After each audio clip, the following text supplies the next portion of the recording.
Welcome to Chit Chat Stocks. Before we get to this episode, we want to talk about our friends at Public. If you're serious about investing, you need to know about public.com. That's where you can invest in everything: stocks, options, bonds, crypto. They even offer some of the highest yields in the industry, like the bond account's 6% or higher yield that remains locked in even if the Fed cuts rates. What sets Public apart is how they give you the tools you need to make informed investment decisions. Their built-in AI tool called Alpha doesn't just tell you if an asset is moving, it tells you why the asset is moving, so you can actually understand what's driving your portfolio's performance. Public is a FINRA registered, SIPC insured, US based company with a customer support team that actually cares. Bottom line, your investments deserve a platform that takes them as seriously as you do. Fund your account in 5 minutes or less at public.com/chitchatstocks and get up to $10,000 when you transfer your old portfolio. That's public.com/chitchatstocks, paid for by Public Investing. Full disclosures in the podcast description.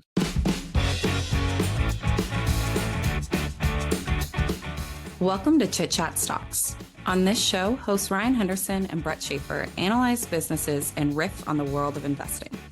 As a quick reminder, Chit Chat Stocks is a CCM Media Group podcast. Anything discussed on Chit Chat Stocks by Ryan, Brett, or any other podcast guest is not formal advice or recommendation. Now please enjoy this episode.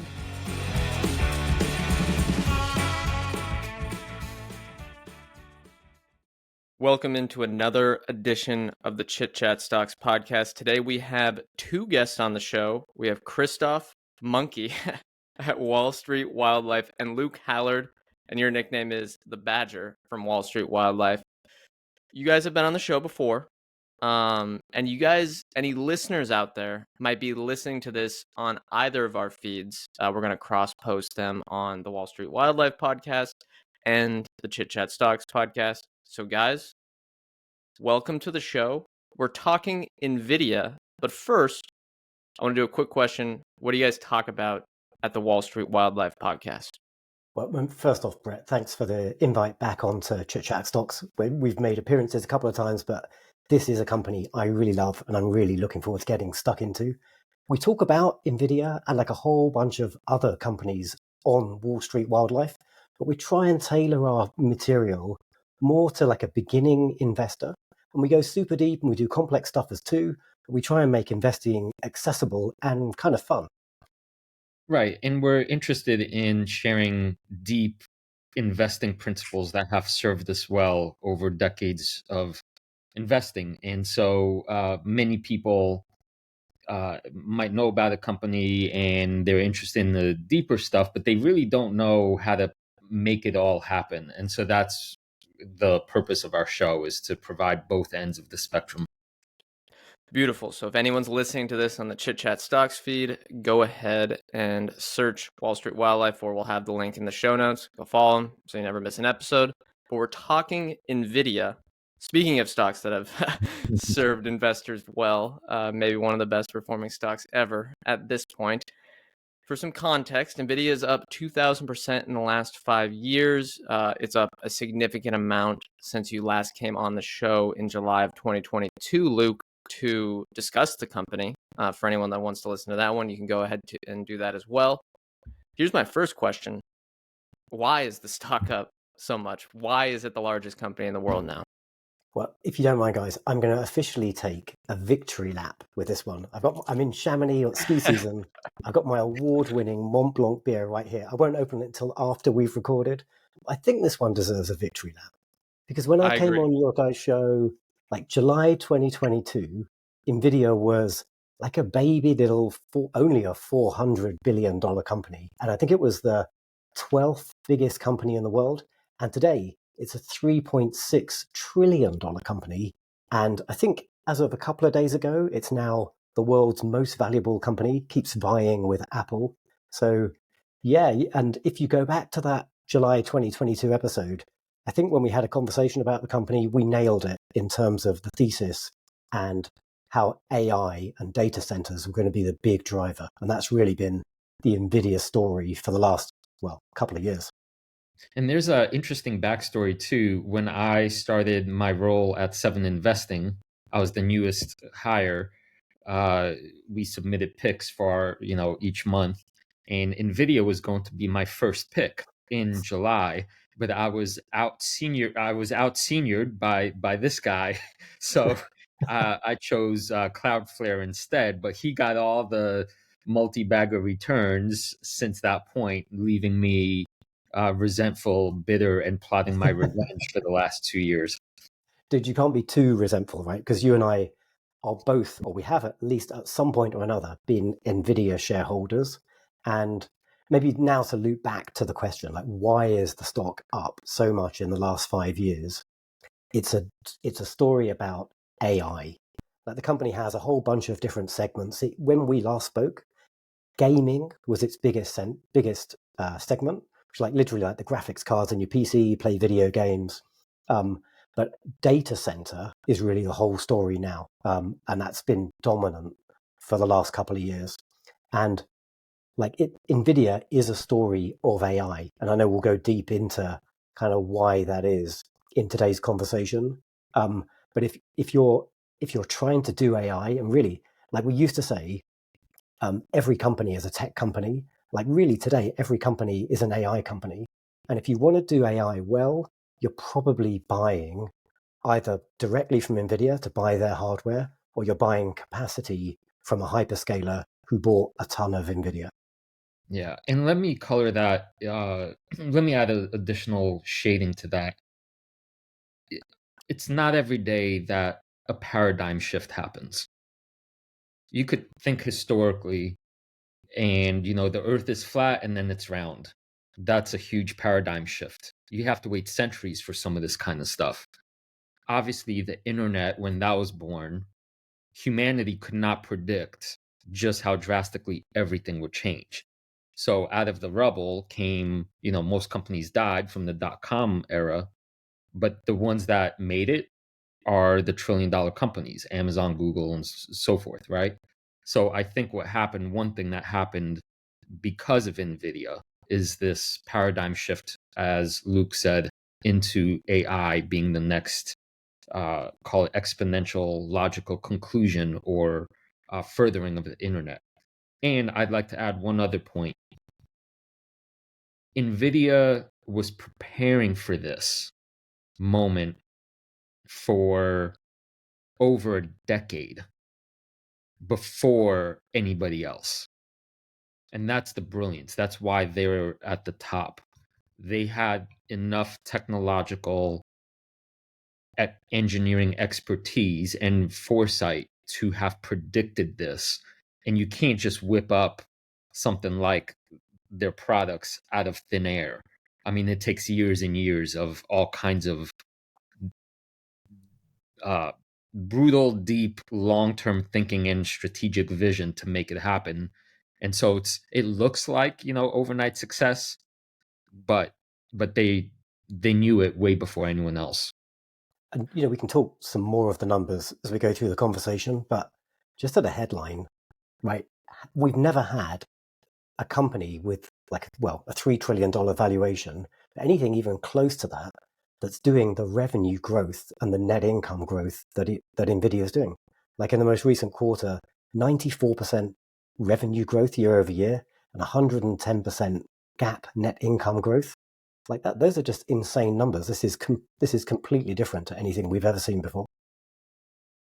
Yeah, and I've got some follow-up questions to that, but Krzysztof, I think you raised a good point, which is that I think a lot of people think that AI kind of just fell into NVIDIA's lap and that they caught lightning in a bottle and just serendipitously fell upon a $4 trillion market cap. But it doesn't happen that way. Like you said, it seems like they've been preparing for it. And Luke, I'm pulling up the chart now from our friends at FinChat. Maybe I can share my screen for anyone that actually watches these. But I did not realize that when we spoke about this, gaming revenue was the majority of the business. You can see that's shifted dramatically over just 2 year span. We're looking at, I think, let's see what percentage. Data center by far makes up the majority now, and it's just mind-boggling to see the change. It looks like it's anyway. I clicked the wrong toggle there, but I'll move on. The question I guess I have for you guys is, why do they dominate the AI space? So like that's kind of been, I think most investors have the wherewithal to say, oh, Nvidia is the AI beneficiary. That's why they're, the largest company in the world today. But what makes them the AI beneficiary? Why are customers willing to pay up for Nvidia products? So let me take the first shot at this. When I said that Nvidia knew or was preparing for this ahead of time, that's true. But the specifics of that is that it came from an insight Jensen had that gaming was plenty for that. That's how the company started. But then he was running into all these use cases from the academic world, where the scientists and the academics were basically hacking their chips in order to do something outside of gaming to take advantage of NVIDIA's GPU powers. So Jensen realized long ago that the future use cases would be outside of gaming. So what if they helped all these people, like in medicine and in science, use the chips for what they wanted them to do? And in order to do that, you have to program the chips in individual specific use cases. So that's when they took a huge gamble, financial and in terms of time. And I like talking about virtue, like character virtues all the time, like soft qualities. But Jensen said, this will not, sorry, I'm getting ahead of myself. They developed the coding program, a software program called CUDA, basically to slap on top of the hardware, which then allows the chips to be programmable, however the developer wants to program it. But Jensen had the wherewithal, and call it genius, if you will, to say this kind of shift won't show up on the balance sheet for years. And it's going to cost them a lot of time, money, and engineering resources to make it happen. But because of the vision, he said, this is where we're going, this is what we're doing, and we're starting now. And so the reason, Ryan, is because this main reason is because no other company essentially could give you the chips that you could turn into whatever you want. So I think of it as a software hardware stack that coexists as opposed to mere hardware that could be commoditized. That makes a lot of sense. And we are going to jump into the competitive landscape here and why they dominate in market share. I'll just give a tease for the rest of the episode. We're also going to be talking about the AI super cycle, valuing the stock, and how you look at a cyclical industry. And you mentioned Jensen. We're going to talk about their culture, the management team, and the key man risk or potential key man risk with Jensen Huang. We're launching into this episode almost assuming that people know a little bit about NVIDIA. So if you're finding that this is a bit confusing, maybe go back and listen to the one we did with Luke in 2022. But I'd also recommend the book that just came out, The NVIDIA Way. That can give you more reference on how the company actually works, as well as, I believe, what are they called? The Acquired podcast has a whole history of the company and their product cycle. We're going to be focusing on the current competitive landscape and the future for the company with a focus on investing in the stock. So with that being said, let's hit the competitive landscape. This is something that's discussed ad nauseum. Let's do an intro one. Who are NVIDIA's main competitors today, and which ones are you the most worried about? So as an NVIDIA shareholder, I don't know that I'm worried about any of the competitors, but let's maybe think about who the competitors are. So like the sort of traditional competitors would be companies like Intel and AMD. And AMD compete with them in data center and also in gaming and like a number of other areas. But I think you also need to think about the competitors to NVIDIA as being their own customers in some ways, because their chips are incredibly expensive. And a large part of their sales are to the companies we call the hyperscalers. So companies like Microsoft, Meta, Amazon, Alphabet, like all of those guys buy a ton of NVIDIA hardware, but they're also developing their own custom silicon. And maybe in the far future, because like NVIDIA are supply constrained still, like there's so much demand for their hardware. And they, if anything, they struggle to provide enough hardware to their customers. So their customers are out there, funnily enough, working with the same sort of layer down suppliers, companies like Taiwan Semi, to manufacture the chips. I think we should think about the hyperscalers as potentially being a legitimate competitor. And maybe to bring it to life a little bit, Microsoft have got their Maya AI chip. Meta's working on their own accelerators. Amazon has got something called Trainium and now Trainium 2. Alphabet's got their tensor processing unit chips, which are in like phones, but also in their data centers. So, that could be a source of competition in the future. And then another sort of interesting dimension on the competitive question is I sort of picked out two quite interesting companies that are more writing the software stack that runs like actual large language models, so their own kind of AI solutions. There's a Chinese company called DeepSeek who quite recently announced really competitive AI outcomes with far less processing, like a tenth of the processing, and they have a really sophisticated large language model that's competitive with the best that's coming out of companies like ChatGPT. Also a company called Versus. They have something called Genius AI agent, which is doing the same thing, like delivering incredible AI outcomes with far less capacity. So you might even wonder if the software might, in the future, cannibalize the hardware. And the guy I sort of look to when I query this myself is Andrei Karpathy. And I think his view, he's come out fairly recently on this particular question. His view is that you can't be wasteful with the hardware you have, but you're still going to need this hardware. So it's more like the software efficiencies we're now getting are going to allow us to do even more, 10x, 100x what we can, but we're still going to need a ton of hardware. So it's a competitive environment, but I still feel Nvidia have the lead. And on the hyperscalers, you mentioned they can technically, hey, why don't we just copy these products and vertically integrate and save ourselves some costs? But as we look at it today, they're still willing to pay up for NVIDIA's products. Why is that? Why can't Amazon, Google, Microsoft, and others with essentially unlimited funds say, hey, let's just copy NVIDIA's chips? What's stopping that from happening? I don't know about sort of anything stopping them. Just it's Nvidia so they don't actually manufacture their own chips. They design the chips, and they've got a huge amount of knowledge and experience in that. And then they partner with Taiwan Semi to actually do the manufacturing. And I think a small amount of their manufacturing is also done by Samsung and other fabs.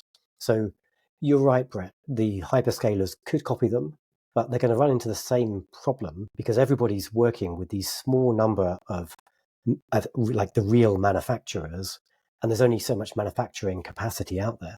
So I think they are trying to do that, but then essentially they're in competition with Nvidia for the supply capacity, which, as we already acknowledged, is massively constrained. What about, so you mentioned AMD and Intel. Where do they compete with NVIDIA? I know you mentioned the data center side of things, but obviously if you compare the numbers head to head, AMD and Intel look like a fraction of the size of NVIDIA on the data center side. So I guess why would a customer potentially opt for AMD or Intel's chips over an NVIDIA one? Yeah, and if we look at the market dynamics today, I think if you look at just data center, I think some figures were published at the end of 2023, and back then, Nvidia was about 65% market share, Intel was about 22%, and AMD had 11% market share, and then kind of everybody else was 3%. So Nvidia are like significantly leading. Like AMD do have a competitive product that they're working on, and their strategy tends to be try and sell something with equivalent capacity, but at a lower price point. But they're still like significantly behind Nvidia. I believe AMD's latest generation of hardware. So Nvidia have recently released Blackwell. It's their latest generation of chip. AMD have a competing product, but I think it's called the MI300X range. That's not going to be out for like another 6 months plus. So they're playing catch up, but they're always kind of lagging Nvidia as the leader. And this is such a critical space for the end users. Like let's say like the Metas and the Googles, they almost can't afford to wait that 6 months, because 6 months could be the difference between success and failure. In many ways, like Sundar Pichai and Zuckerberg, these guys see it as almost winner takes all, especially as we're going into, like, I don't want to go too deep into the actual technology, but if we think about, like, you've used, say, ChatGPT, and maybe use like Gemini and some of these other tools. Well, these tools are evolving now, and they're becoming something quite different as we go into agentic AI. So essentially, like, this is a completely different paradigm. I think Jensen described it really well on a recent earnings call, where he said, like, everything we've built up to now, we're building tools. Like ChatGPT 4 is like a tool. You use it and you try and achieve an outcome. Well, AI agents are something different. They're things that use tools. So we've never really built something before that uses tools in the way that AI agents will. And so in many ways, I do believe we're at the start of the AI cycle, and we're going into something very, very big that's really going to fundamentally change the way, well, we all live, essentially. If Luke, if you don't mind, let me take a step back to AMD and Intel for a second. A meta consideration is that Nvidia right now has kind of a strong monopoly, but that's no good for anybody. I mean, because Nvidia is aggressive in its pricing, and pricing isn't dropping, it's increasing, because Nvidia knows that no one can in this moment compete, and they're going to charge up to millions of dollars for a particular product. But ask any other company how nice it is to live in a world where, you know, your main source of AI chips could charge whatever they want. So people are sort of rooting, in a sense, for a company like AMD to find a solution. But to go back to the CUDA point, CUDA, the software, is, think of it as a bunch of libraries that have been made for particular developers' use cases. There's an adage in tech that says, go where the developers are. And so NVIDIA already has this massive library of software code, so to speak, that they've been working on and debugging for over a decade. So in order to make your chip run appropriately, that's what's going to make it go. So AMD needs to play catch up on that front via, say, more open source like stuff. And that's the question, like whether they can catch up to that along with the price policy. My own take is that they will eventually make some inroads, but now is not that time. That it's going to be, say, a year or 2 years out before the monopoly threat kind of dissipates a little bit. And is that I think where... if you're an investor, like, it's not going to catch you by surprise, I don't think. I think we're going to see this coming a long way out. Like, later we can talk about some of the metrics. I think we had quite a good question on Twitter about, like, what sort of things should you look at to give you a sense of as to whether the thesis is being eroded. I think there are some things that will give us a bit of a clue as we kind of look into the future. Yeah, and when you mentioned the monopoly getting eroded, is that... I know we don't have a crystal ball here, but they have almost 100% market share right now in these products. Would they fall to, 70 or 80%? That's probably not the end of the world, if I'm looking at that correctly. Yeah. I mean, this space is growing so fast. There's almost unlimited demand.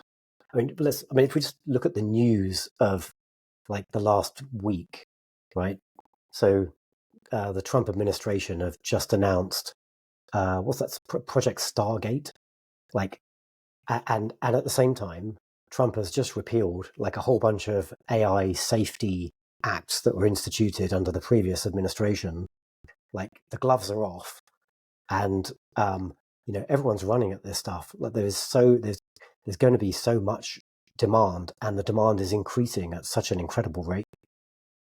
It feels simplistic to just say NVIDIA has a major technological advantage because I think investors kind of think of a technological advantage as something that's a little fickle and it can go away, but it sounds like that is to some degree the case. They just are ahead of the game or ahead of the competitors.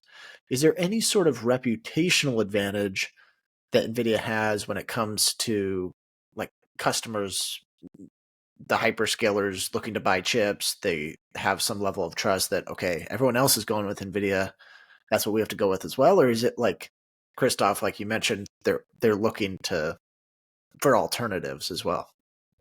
Yeah, this is where I think something like a company's culture comes into play. I've made some of the best investing decisions I've ever made were based on this kind of concept that's so soft and squishy, doesn't show up on the balance sheet, but it ends up making, in some sense, all the difference.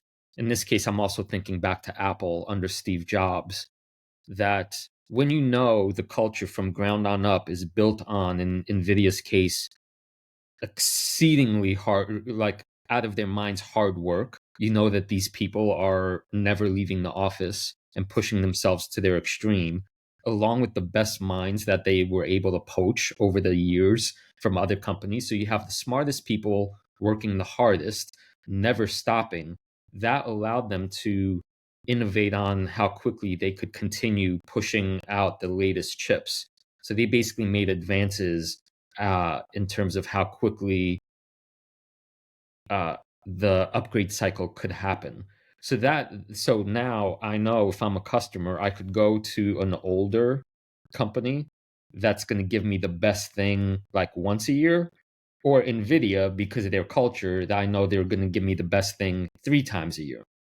And then once you locked in, once you pick, right, once you go with a company like that, the software part comes in, because the ecosystem locks you into, you can't just like willy-nilly in a commodified sense jump ship, because your developers will kill you.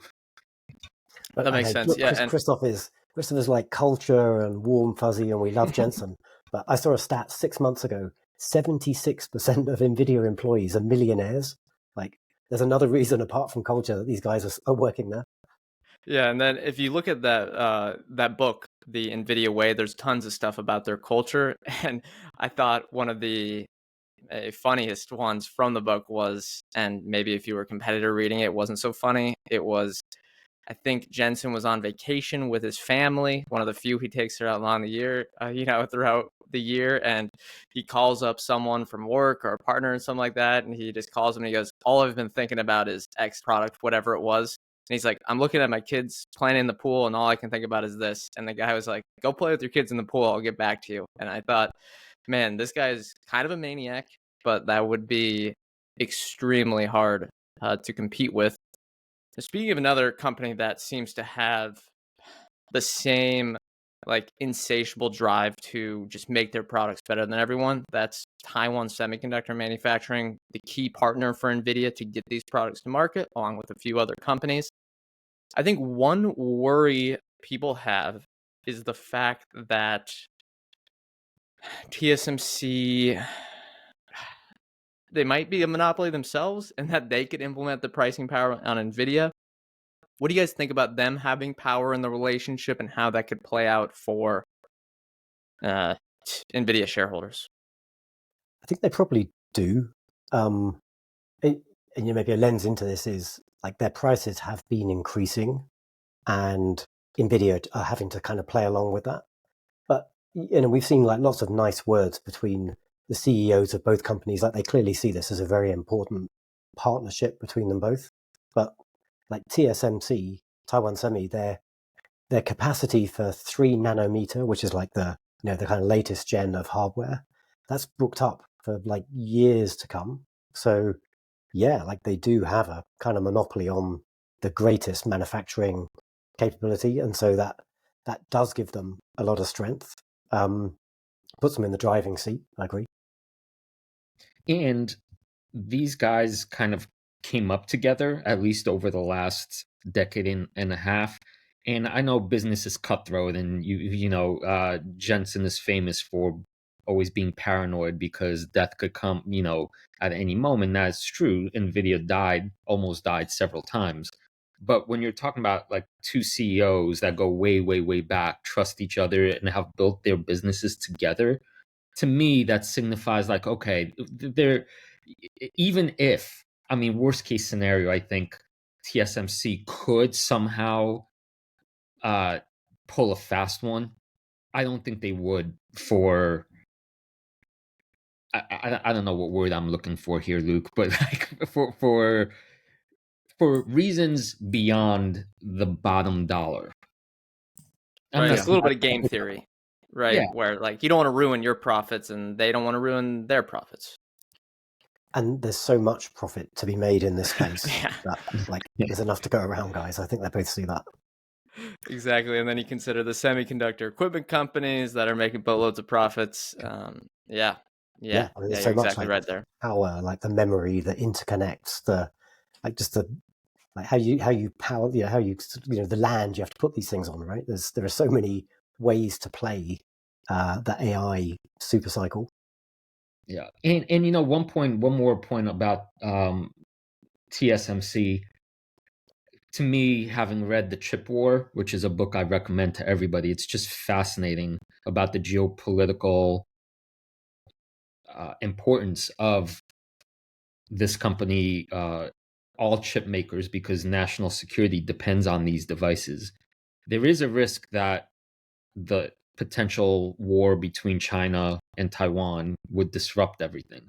But now that TSMC has a foundry in Arizona in the United States, to me, that signifies less of a risk regarding that particular relationship. We need to see how it unfolds. I'm no expert in, foundries and in the technicalities, but Arizona is better than Taiwan, I think. Yeah, I imagine if foundries, if it was easy to become an expert in the foundries, I imagine TSMC wouldn't be as powerful and have as much market share as they do. I do want to talk though, because it sounds like we mentioned this giant profit pool that exists, which ultimately hinges on end market demand. So we've got a couple of questions kind of specific to that. I guess maybe for starters, Luke, you mentioned that you don't necessarily worry too much about the competition. We asked what competitors worry you, and you said there isn't any that really worry you. Do you have any worries about end market demand? All right, listeners, we've got a new sponsor here at Chit Chat Stocks, and their name is Blue Chippers Club. Blue Chippers Club was recently started by two friends of ours with the goal of building a tight-knit community of stock-focused investors. Inside this community, everyone gets to share and break down their portfolios, pitch stocks, receive feedback, and participate in weekly calls. We truly love this idea, and it's why we're promoting it here on the show. In fact, we are in this community ourselves and enjoy just how much value we get by collaborating with other investors. If you're interested in joining, head on over to bluechippersclub.com and hit apply. Right now, it is completely free to join. The link is in the description. I don't think so. And there's so many ways to look at this, right? But it seems to me like we're still very early. Like it's almost like for the last couple of years, everyone's been excited about AI, but all we've really done is build like toy apps and kind of things to play around with. And it's only now that companies are actually starting to generate like real revenues and real cost savings. So that seems to me like we're at the start. And like another way to look at this is with everything we said so far, we're talking about AI as in, like a digital assistant, something that's running on a computer. But we're on the verge of bringing AI into the physical world, either through like autonomous vehicles or like robots and like things in the home and things in factories and in the workplace. Like there are so many. I think you can make a strong argument that we are at the start, and there are so many other ways that demand can grow and grow for a very long time. Yeah, and I'd love to add, this is where I love the historical consciousness stuff I play with all the time. Take yourself back to the internet, the start of the internet.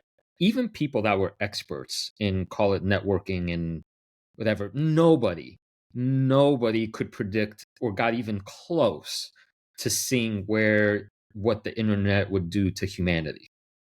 Nobody, right? Now take that same point and apply it to the fact that AI is like the internet on on what, steroidal bananas. like like nobody has an idea of just like Luke was saying, just how powerful this technology will be, but the fact that it's going to happen at a rate that is much faster than the internet is kind of the thing that, I guess you can model whatever you want. You're not going to get close. Like even something like curing cancer. I mean, I dabble, or I'm sorry, I do more than dabble in biotech, but there's a lot of misunderstandings between AI and how biology actually works. But even then, it doesn't mean like that we don't know how to do it now, that we won't cure cancer, say 10 years from now. Now, what does the world look like if cancer is all of a sudden cured? Our hospitals? I mean, it's like so far beyond our horizons that I think we're both saying the end market is not a concern. What might be commodified is the stuff that we already have and play with, like the learning language models. Like, sure, that might be, the initial products might be commodified, but yeah, and that might be more trouble for OpenAI, but not necessarily Nvidia, although there's a lot of variables at play. I want to bring it back to the stock a little bit. I was perusing the conference call transcript before we recorded, and of course, analysts are worried about the next quarter and stuff like that. And what they seem to be harping on was the Blackwell system. What makes this important? This is their new, I think, flagship product coming out.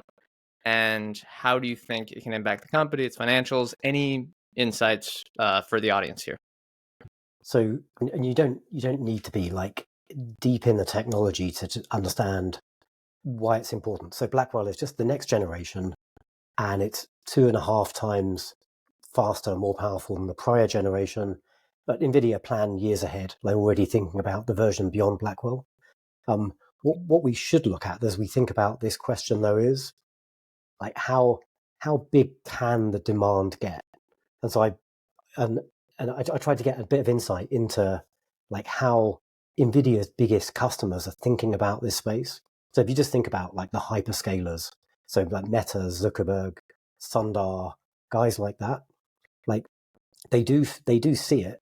Well, in fact, let me just pull a quote from Zuck, literally like 3 hours before we hit the record button on this episode. Like he's just posted on Threads to say Meta he's announced their AI plans for 2025. They're expecting to spend $65 billion in CapEx, which is way higher than forecasts. And they're building a 2 gigawatt data center that is, in his quotes, so large it will cover a significant part of Manhattan, right? That's just one of NVIDIA's big customers. We mentioned earlier the Project Stargate, like this year expecting to spend $100 billion, and then over the next couple of years, $500 billion. If we go back 6 months, I think Sundar said in one of the Alphabet earnings calls, like to not be investing at the front has so much downside. Like you'd rather make a mistake to the upside where you over capacity rather than fall short. And so, and that's like a sort of terrifying position for all of these companies. They get left behind by their competitors. So yeah, like the demand for AI is so significant and still growing at such a rate. I kind of don't see the end of it. I don't want to be like this crazy kind of, nothing can go wrong. The bubble cannot pop. Clearly it can. But right now, like there seems still to be very, very significant upside. And if I may, Brett, this is one of these insights that also goes back to culture. Even though NVIDIA obviously has exceeded expectations and more financially and in terms of the bottom line, Jensen does not manage the company for short-term goalposts. He just doesn't. That's why they were able to invent CUDA. That was a hit to their short-term prospects. That means we know in their DNA, whatever they're releasing and however they're structuring their company is for the long-term goal. So even if they were to miss some short-term analyst estimates, they wouldn't care because they know that that would be a buy the dip moment, honestly, knowing that the reason they missed the short-term goalpost was because they're sacrificing, gamesmanship, financial gamesmanship for the very long term. And that's how Luke and I invest and think about investing all the time. It's, to me, I think it's very easy to, I guess, underestimate the addressable market here. And I think perhaps nothing instilled more confidence, I guess, that this can go on for some time, because you see 100% revenue growth year over year on a business this big, and you kind of think, okay, yeah, law of large numbers, this is going to slow down, no doubt.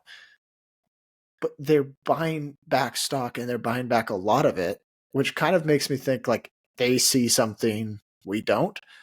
I guess my question to you is, we've referenced the internet age and sort of that paradigm shift a couple of times. And at that time, I think it was Bill Gates that had the quote, people overestimate the impact in the short term, underestimate it in the long term. Do you think there's some risk here that the end market demand is overestimated over the next 2, 3, 4 years, and there's some risk of overbuilding? Do you think about that at all? I guess, do you care about that if you're as an Nvidia shareholder, or do you kind of just try to look out beyond that? Because I've got, like, I think just good investing discipline. I know Krzysztof loves to go like all in on massive swings and massive bets, but I mean, it is an expensive company. Although even if you look at Nvidia today on simplistically on like a price earnings basis, actually it's making so much money. The valuation isn't completely egregious. It's something like 57, 58 times earnings right now. But I would always be thinking with like a margin of safety in my portfolio. So as much as I think the potential of the company is significant, like the world could turn. Maybe we go back into an inflationary environment. Maybe the customers, the hyperscalers, suddenly they're not realizing the revenue growth that they expected. They're not able to get the efficiencies, so maybe they scale back their spending. There are still a ton of things that are outside of Nvidia's control that could go wrong. So with a company like this, much as I want to have it in my portfolio, I'd just be managing my exposure to it. Well, Krzysztof, you can tell us why, you're like 50%. No, I'm actually going to tell you the opposite. This is a little bit of portfolio management stuff, but when you're at a $3 trillion market cap, that is the peak. That's Mount Everest. It's not hard to make some small mistake, and all of a sudden you've lost $1 trillion in market cap. And if you know your history in Nvidia, that's what makes it such a fascinating company. They came to near death multiple times, because when you're working on the world's largest problem, the competition is going to be coming at you from every single direction. It's going to be ceaseless. And some of the reasons for their near death experiences were both self-inflicted, but also because some manufacturing plant had some issue that had nothing to do with themselves. And so I think Luke is exactly right.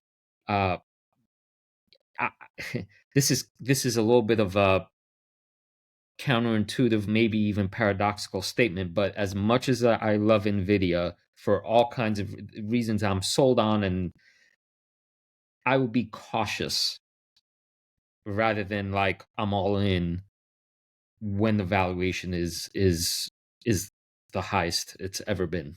I mean, I'm sorry, the market cap is high. Anytime you're at the edge of something, you don't know what's around the corner. Exactly. That's a great point. And for any reference, I pulled it up on FinChat, the forward PE here. Just as a quick plug, you can use our link, finchat.io/chitchat. Get 15% off any paid plan. The next 12-month forward PE is still 36.5. So, I mean, not crazy, but also if they are earning a little bit more than they usually do in the short term, if we're seeing kind of the super cycle play out, maybe that's a bit expensive, but there's a lot of factors at play. One other question I have, I'm curious you guys' take on this, is we talked with Nick and Casey Rossalillo. They mentioned something I hadn't really thought about before, and it's the fact that historically, the majority of the data center were CPUs. And today, it's honestly still majority CPUs, but they believe, and they're kind of experts on the semiconductor space, that eventually there'll be majority GPUs, which are, again, NVIDIA's core products. What are your thoughts on that, and whether it can bring even more, maybe as people worry about, the sustainability of these AI data center plans, this one could be something that could be a durable grower as we transition, the industry to that. I don't know. Any thoughts on that one, guys? This episode is brought to you by our friends at Yellow Brick Investing. Yellow Brick is an aggregator of the best stock pitches across the internet. By tracking thousands of blogs, newsletters, fund letters, podcasts, and more, they collect and summarize the best stock pitches and bring them to you in a single place. If you are a regular listener to Chit Chat Stocks, you know that we use Yellow Brick every single week here on the podcast to discover new investments or maintain existing coverage on companies we already know. Try it for yourself. Simply go to joinyellowbrick.com/chitchat and search a company or ticker you are interested in. You are bound to find a great report on just about any company. That's joinyellowbrick.com/chitchat. All right, if you're serious about investing, you need to know about public.com. That's where you can invest in everything: stocks, options, bonds, crypto. You can even earn some of the highest yields in the industry, like the 6% or higher yield you can lock in with a bond account. Public is a FINRA-registered, SIPC-insured platform that takes your investments as seriously as you do. Fund your account in 5 minutes or less at public.com/chitchatstocks and get up to $10,000 when you transfer your old portfolio. That's public.com/chitchatstocks, paid for by Public Investing. Full disclosures in the podcast description. Sure. I'll offer just a little bit of a technological explanation. A CPU, for me, is intended to do really, really complex tasks that are kind of linear. What NVIDIA's discovery about GPUs was that they could throw basically volume, and via volume solve a whole bunch of problems from a different angle. And AI seems to me to be fundamentally a question of volume. Like, you just need as much data being processed as possible. That's why GPU or GPUs are the way to go. And so, I don't know. I guess the use cases for CPUs are, I don't know, I would think like staying the same. That business is not going away, but as demand for volume increases, that's why your bet ought to be on the use case that solves that problem, which are GPUs. Yeah, it might be almost a question of the kind of problems that we're wrestling with like, the world's biggest supercomputers. And before the GPU, we'll have tried to solve those in a particular way. Well, the GPU essentially is, like Krzysztof said, like you can do, rather than just doing one thing incredibly well, you can do like a trillion things all at the same time. And the net result for certain kinds of problem is much more efficient. And so that's why, I don't know about like a transition from CPU to GPU.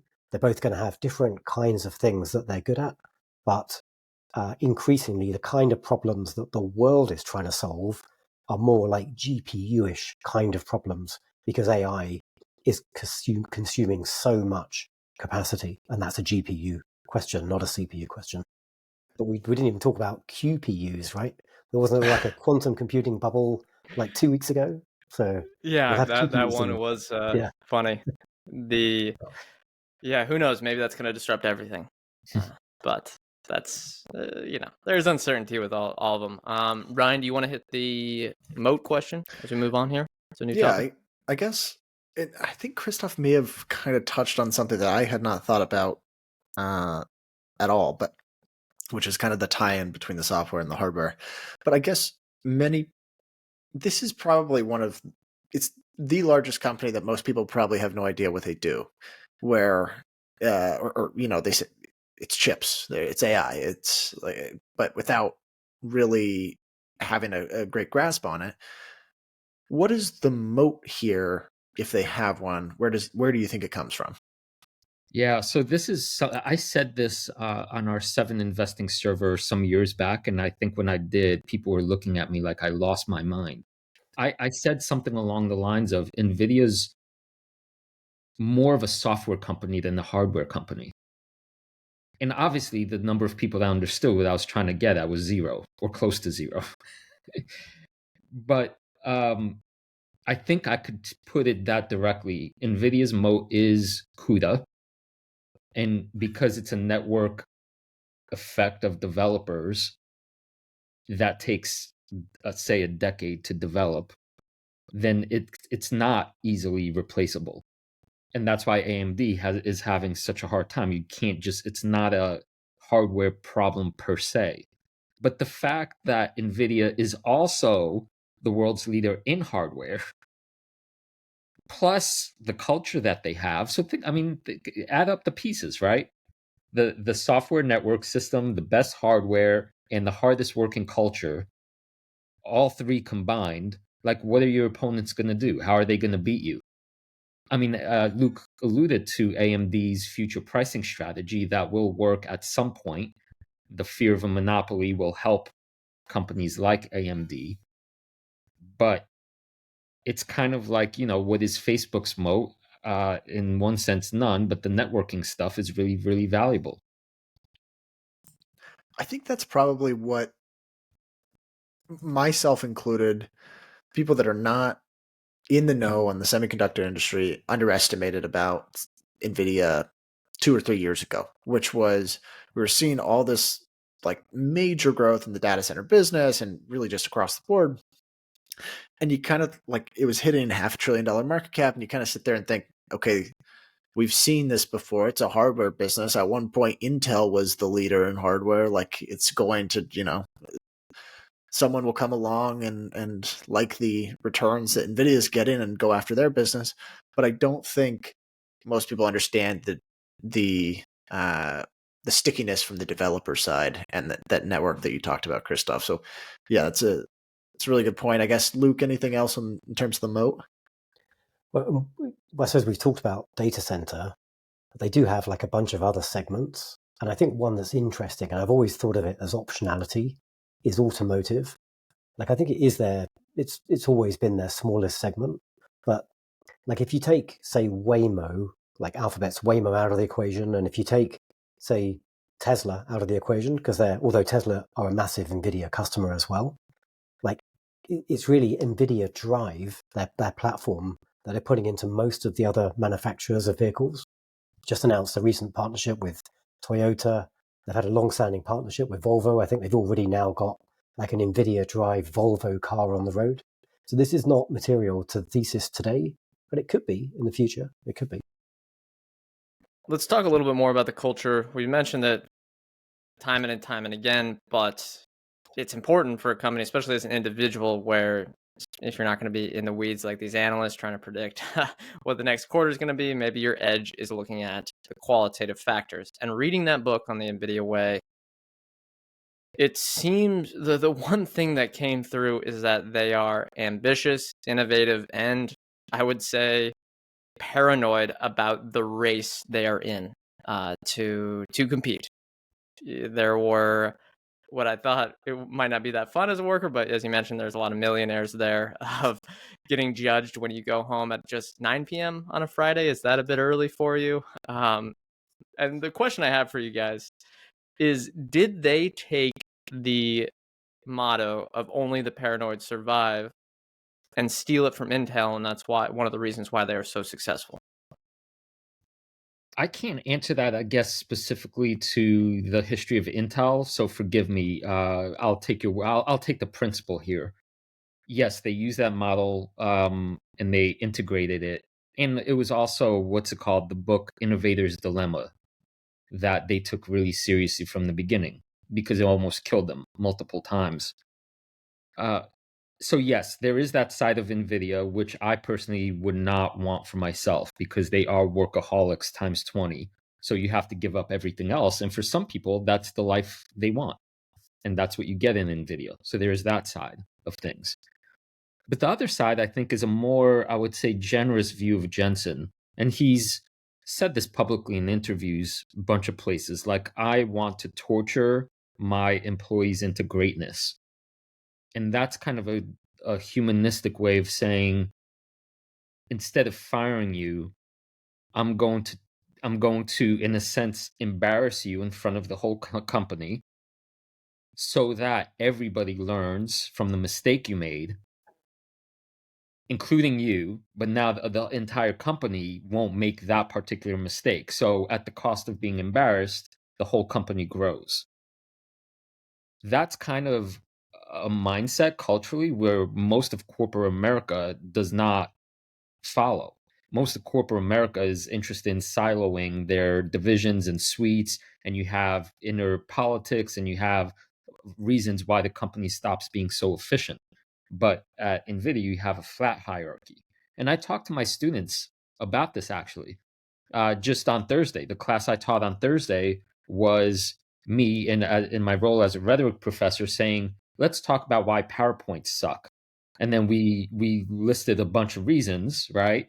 And I said, and plus, think about what's happening in a PowerPoint.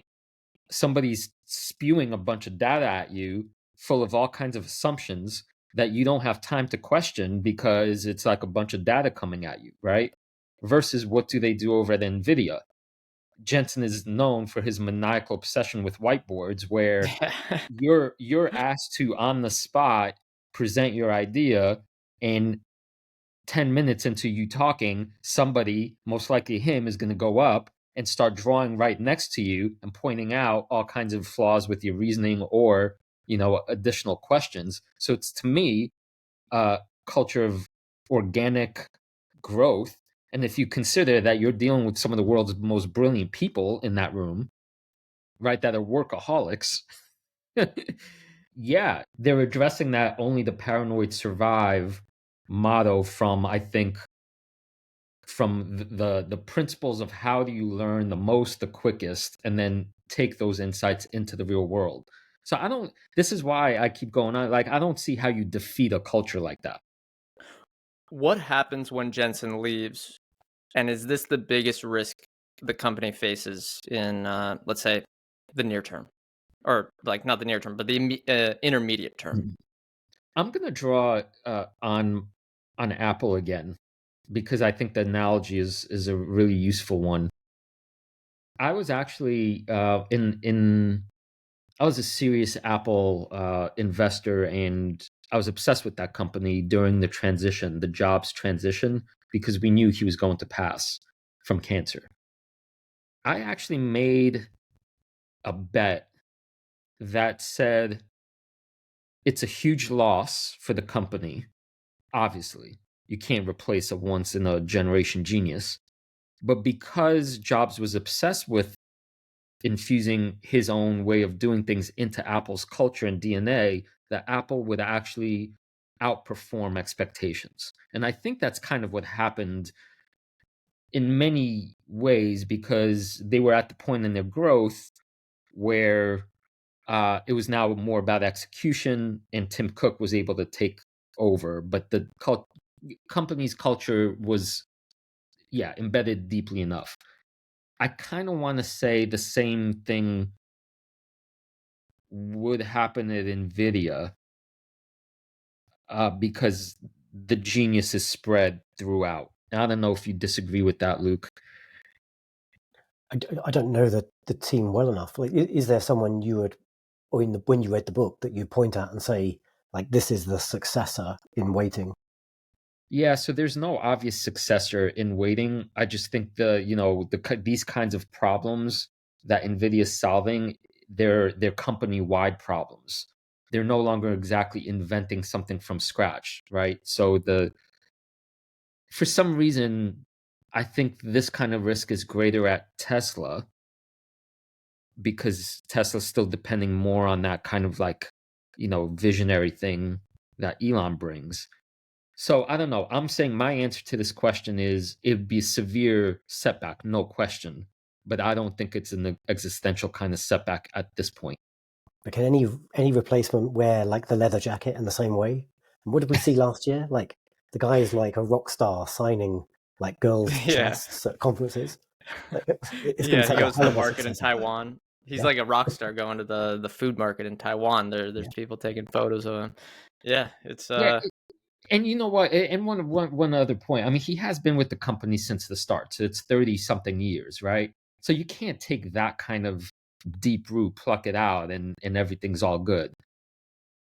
But because he's also been shaping, his leaders for such a long time, I I would here if Jensen stepped away, I would expect something like a 20% drop in the stock and then a slow recovery in the following years or months.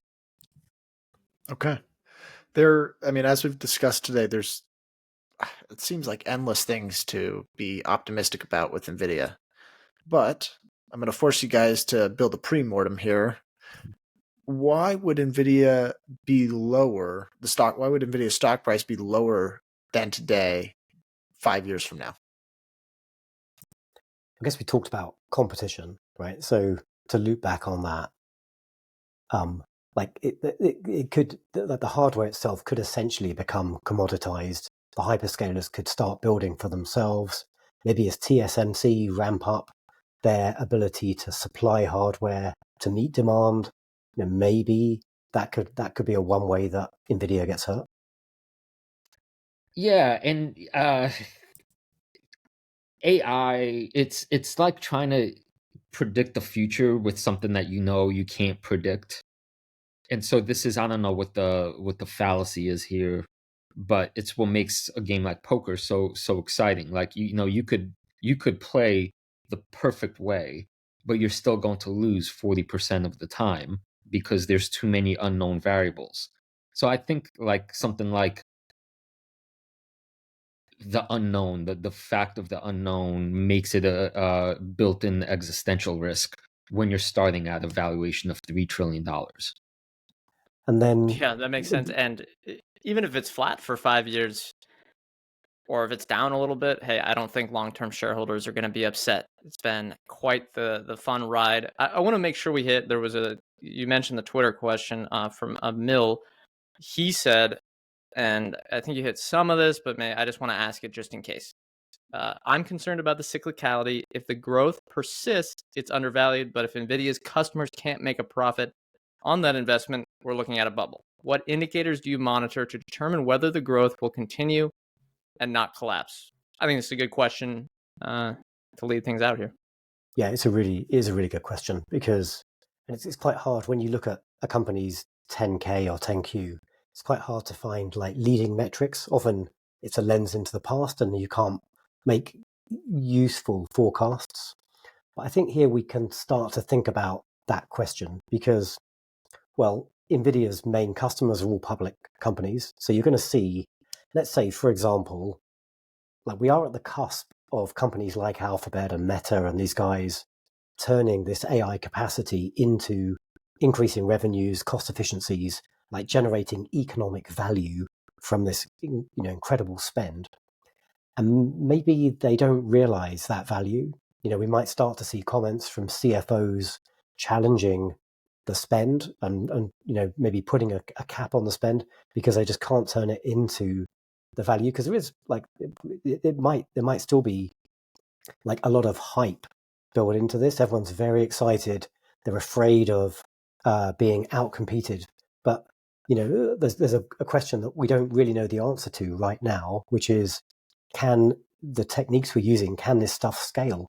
Like maybe we throw more and more hardware at these problems, but actually we just can't scale and we can't get ever increasing benefits out of it. So I would be looking at the 10Ks and the 10Qs of the customers. I'd also probably be looking at what's happening in the macroeconomic environment. I think we said earlier, like if we do go into a rising rate environment, that's possibly going to hurt Nvidia because, it's not just us guys on the ground who maybe have a little less expendable income, like it's big companies too, because they're having to pay higher interest rates, or they're feeling the pinch themselves, and they have to start getting cost efficiencies. So I do think there are a few areas you can start to look. Yeah, and of course there is the foundry issues and over reliance on things out of Nvidia's own hands. You never know when something might blow up. That's a good point. Yeah, they are reliant on so many other factors, and they might be the most important part of the supply chain, but there are many other important parts as well. Well, this has been a fantastic discussion, guys. I hope the listeners got a lot of value out of it. If you're listening on the Wall Street Wildlife feed, go ahead and follow the Chit Chat Stocks feed as well. But for those that are listening on the Chit Chat Stocks feed, guys, where can listeners find more of your work, follow what you're learning about, writing about, talking about, anything investing related? I would point your listeners to our Patreon page. It's patreon.com/Wall Street Wildlife. And we're building a fun little community of people who love investing, and it's super friendly and relaxed, and we have a really good time. I throw rotten bananas at Luke all the time, and he find out how we got karaoke, we got if it, yeah But we do we spend a lot of time on X, so you can find me over there. I'm at 7 Luke Hallard. At 7 Flying Platypus. All right, beautiful. Yep, that's the Wall Street Wildlife Podcast. Check out all that stuff as well. Let me hit the disclosure. We are not financial advisors. Anything we say on the show is not formal advice or recommendation. Ryan, I, or any podcast guest may hold securities discussed in this podcast, may have held them in the past, and may buy, sell, or hold them in the future. Thank you, everyone, for tuning into this episode, and we'll see you next time.